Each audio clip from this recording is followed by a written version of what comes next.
With regards to the increase in domestic violence that we've seen, particularly since COVID restrictions have been imposed, we've seen a significant increase in what's described as coercive control. So I suppose generally the traditional domestic violence images would be of shouting and screaming and physical assaults, and guards being called, and general hysteria. Coercive control is a very sneaky, subtle bullying type of control that takes over silently, sometimes within a house where to the outside it appears that there's absolutely no problem.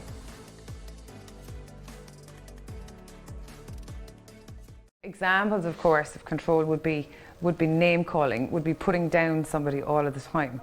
Now, obviously people are going to have moments where they don't get on and there's going to be things said. Coercive control is not that. Coercive control is exactly as it said. It's control by one person of the other through subtle bullying, constant put downs all the time. How do you prove it? Because there's no bruise, there's no broken bones. But what you do is you reach out, because now coercive control is accepted by the courts. There is legislation providing for domestic violence protection for emotional and psychological abuse. And in fact, it's now recognised as a criminal offence in this country.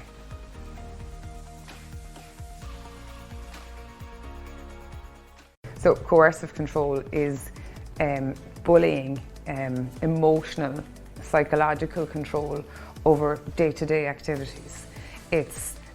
We've had examples of people measuring petrol tanks, in refusing to allow people's freedoms without an actual physical assault. It's complete emotional control is what's going on.